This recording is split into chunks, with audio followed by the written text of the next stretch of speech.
At first, getting into Dungeons & Dragons and other tabletop role-playing games can be pretty difficult. There's a little bit of a hurdle that you need to get over. One of those hurdles is always money and the cost associated with it. So today we're talking about how you can actually play the game without spending any money.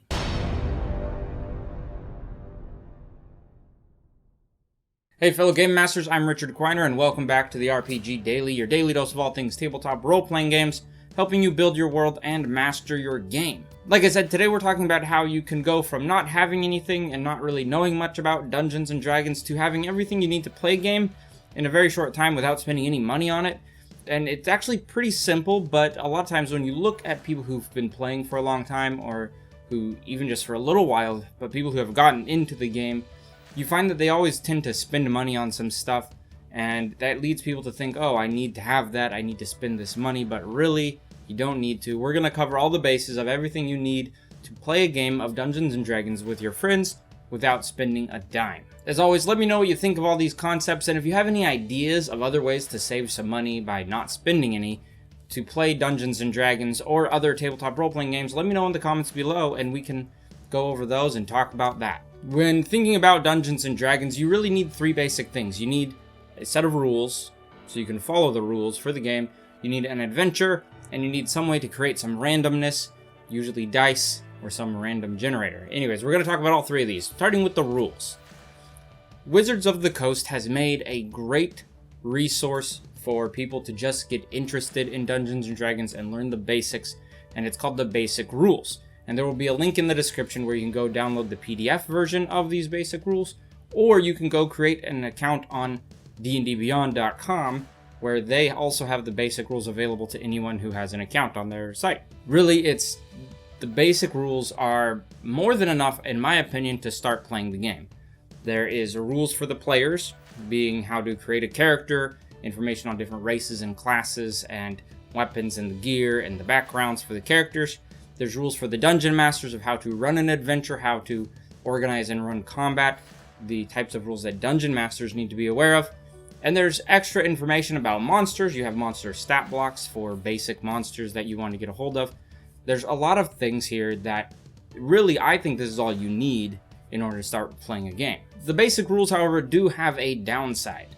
It's not a big one, in my opinion. I think it's a pretty limited, simple downside that's easily fixed, but it's better to share it with you. First off, on the character classes, the options for the classes, normally there are multiple subclasses for each class. In the basic rules version, they only offer one subclass per class. This really will only impact the game once you decide you like the game or you want to try something new and fresh. That's when you may want to go buy the other books that have the other subclasses available to you and the information about those. At this early stage, when you're just trying to find out if you like it or not, having your friends or you, if you're a player, picking just a class and not worrying about the subclasses is a great way to do things. And you just focus in on learning the game and how it's played and have fun with that. Then later, if you decide you like it, then you can go get the books and get the other subclasses. But for basic beginners, you don't need them. You just stick with the basic rules, and then you can play it for free. They also have limits on the amount of character backgrounds. Now, backgrounds we've talked about before are little things about the history of the character that gives you a little bonus to certain aspects of life in the role-playing game world. Such as a soldier might have a rank which might come with some respect from other soldiers around the worlds you're playing in. That kind of thing could come into play.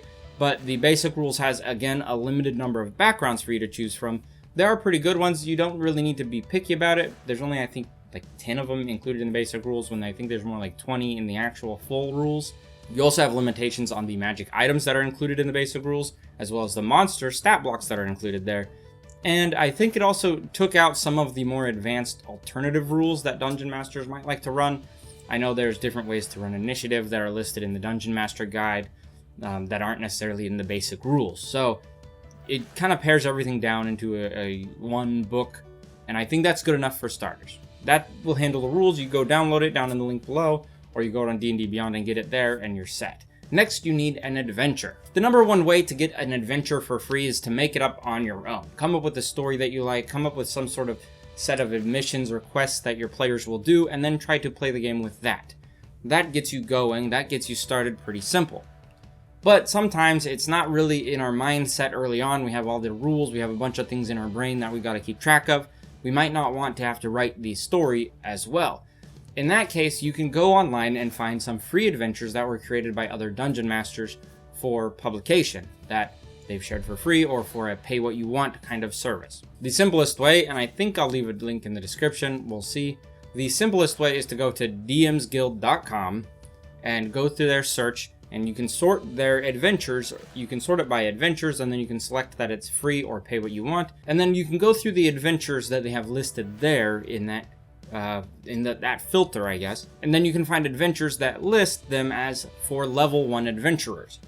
Every module that you will find has some sort of listing that says how many players it's meant for and what level those characters are supposed to be to play that adventure.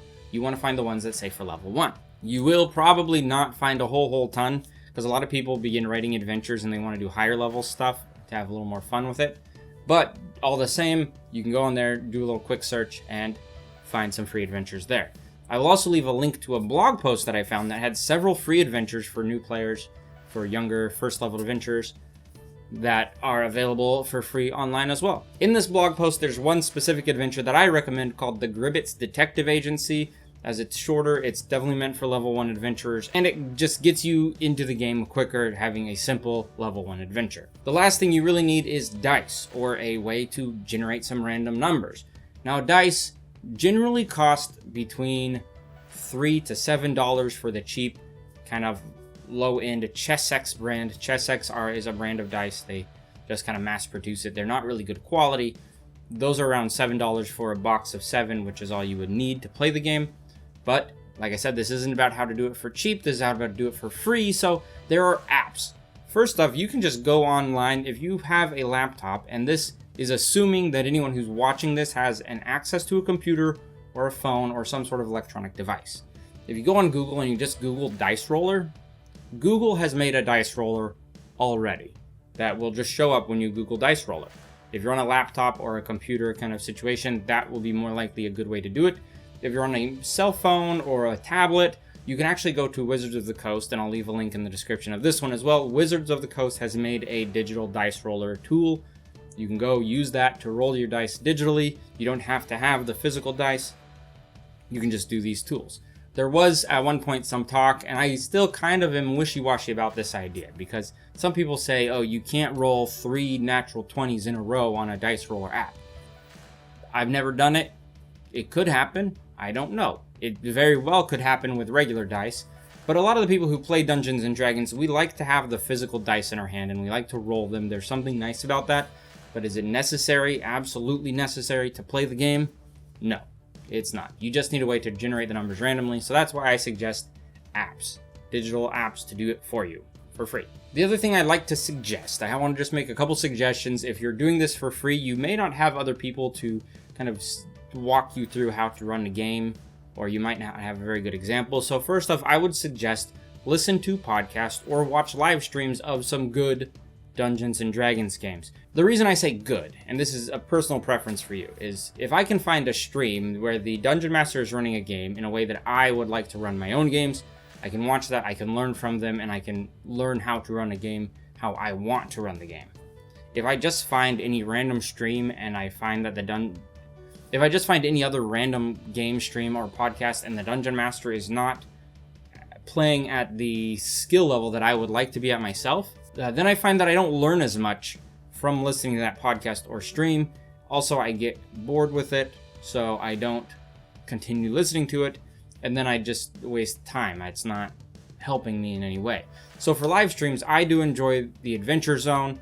They're good at running games and finding improvisation as a heavy part of their gameplay, which fits how I like to play things as well. Also, Critical Role is kind of the pinnacle of Dungeons & Dragons podcasts and live streams, where the players and the Dungeon Master are all top-notch, excellent in getting into character and performing and doing voices and stuff. Not that any of that really is important for you starting, but like I said, I look to that as a place that I want to go, and I can learn by watching or listening to those podcasts. That's the reason behind that. Especially if you haven't had a chance to play, watching someone else play on a podcast or hearing someone else play on a podcast could give you a lot of ideas of how it should go for you or how the feel could be. And if you've never played in a game before, it might be a little daunting to think of like, how is this supposed to seem? What does it sound like? What does it look like?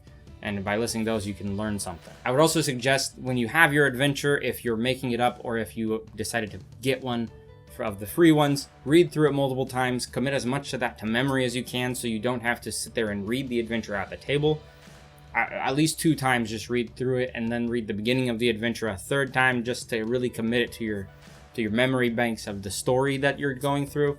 And then when you're at the table, it's okay to be nervous. You're going to be nervous. We all get nervous.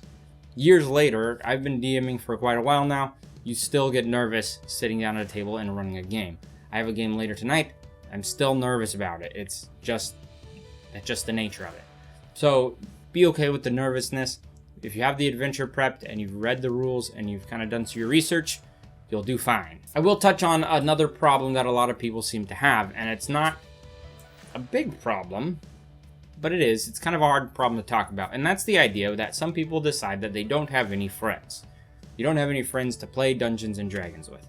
If you've heard that before or you've felt that before, I can understand that. I've been there, but I'm just going to touch on some things, some ideas, and try to give you some ideas for that. I can't fix that problem. If you genuinely feel like you don't have any friends that will play Dungeons and Dragons with you, it's not something I can give you a magic fix for, but I can give you some ideas, and then it could be up to you to take those steps to solve that problem.